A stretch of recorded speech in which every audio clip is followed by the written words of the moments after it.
কাজেই আগামী দিনের যারা শাসন ক্ষমতায় থাকতেছেন, আসতেছেন, আসার চিন্তা করতেছেন, তাদের সকলের জন্য শিক্ষা হলো এই: আল্লাহর আযাবের আসার রাস্তা বন্ধ করে লাভ নাই।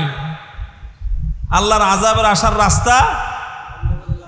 রাস্তা জমিনেরটা বন্ধ করবেন, মনে করবেন যে পানির রাস্তা দিয়ে পালায় যাব, ওই পানির রাস্তা দিয়ে পালাইতে গিয়ে ধরা খাবেন। পানির রাস্তা বন্ধ করে মনে করবেন যে আকাশে উড়ে যাবেন হেলিকপ্টার দিয়ে, আর 55,000 বর্গ মাইলের 1 ইঞ্চি মাটিতে আপনার জায়গা হবে না। কাজেই শুধু আযাব কোন রাস্তা দিয়ে আসছে সেই রাস্তা বন্ধ না করে আল্লাহর আযাব আসার যেই কারণ, সেই কারণ বন্ধ করেন।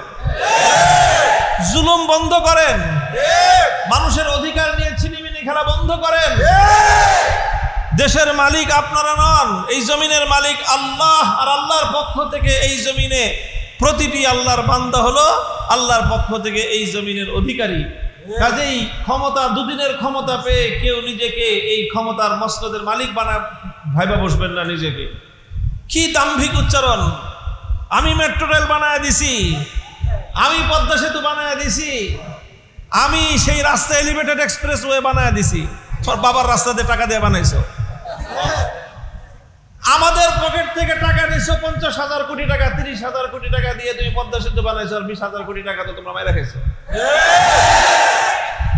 জনগণের মাথা বন্ধক রেখে বিদেশ থেকে লোন এনে মেট্রো রেল বানাইছো, টাকা আনছো 2,000 কোটি, 5,000 কোটি, 10,000 কোটি, 20,000 কোটি, অর্ধেক খাইছো আর অর্ধেক দিয়ে মেট্রো রেল বানাইছো।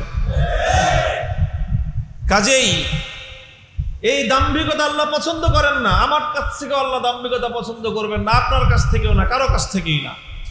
কাজেই প্রিয় দেশবাসী, আমাদের নসিহত হলো জাতির জন্য, সকলের জন্য, যে আমরা কেউ কোনো ক্ষেত্রে মানুষের উপর জুলুম করব না, মাজলুমের পাশে দাঁড়াবো। কার পাশে? মাজলুমের পাশে দাঁড়াবো।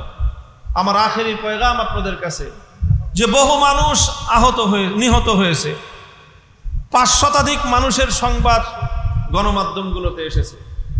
এই 500-এর বাইরে আমরা নিজেরাই বহু মানুষের সন্ধান জানি, আমাদের কাছে তথ্য আছে, সেই সমস্ত মানুষের লাশও কোথাও খুঁজে পাচ্ছি না আমরা। এক হাসপাতাল থেকে আরেক হাসপাতালে নিয়ে গেছে, ওই হাসপাতালের যেই রেজিস্টার বুক থাকে সেখানের পাতাগুলি সব গায়েব করে দেওয়া হয়েছে। এখন আর তার কোনো হদিস নাই, লাশও খুঁজে পাওয়া যায় না, জীবন্ত মানুষও খুঁজে পাওয়া যায় না, আহত অবস্থায় চিকিৎসাধীনও নাই। এদের সবার লাশ কোথায় যেন গুম করে ফেলা হয়েছে। 1000-এর বেশি মানুষ এইবারের জুলুমে, পুলিশের গুলিতে, সন্ত্রাসীদের গুলিতে, হেলমেট লীগ, হাতুড়ি লীগ আর বন্দুক লীগের গুলিতে নিহত হয়েছে। এই আমরা আপনাদের নরসিংদী, এই যে আমরা আসলাম মাধবদী থানায়, এই এক থানায় 5 জন শহীদ হয়েছে। তো এক থানায় যদি 5 জন শহীদ হয়, তাহলে এইবার চিন্তা করতে পারেন কি পরিমাণ বাংলাদেশে মানুষ শহীদ হয়েছে। 1000 যদি শহীদ হয়, আহত হয়েছে কত হিসাব করা যায়?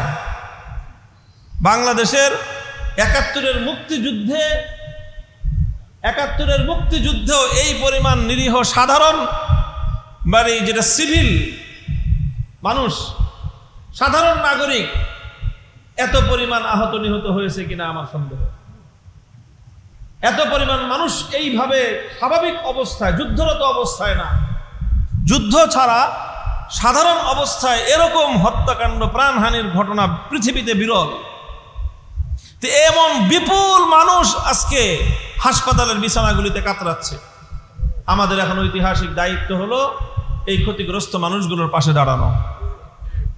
আমরা হেফাজতে ইসলাম বাংলাদেশের পক্ষ থেকে, বাংলাদেশ খেলাফত মজলিসের পক্ষ থেকে, বাংলাদেশ খেলাফত যুব মজলিসের পক্ষ থেকে আমরা উদ্যোগ নিয়েছি, আরো আগে থেকেই আমরা কাজ করে যাচ্ছি। এই সকল ক্ষতিগ্রস্ত মানুষগুলোর পাশে গিয়ে তাদেরকে সান্ত্বনা দেওয়া, তাদের পাশে সাহায্যের হাত বাড়িয়ে দেওয়া। আপনাদের সকলের কাছে আহ্বান থাকলো, আপনারা আমাদের দায়িত্ব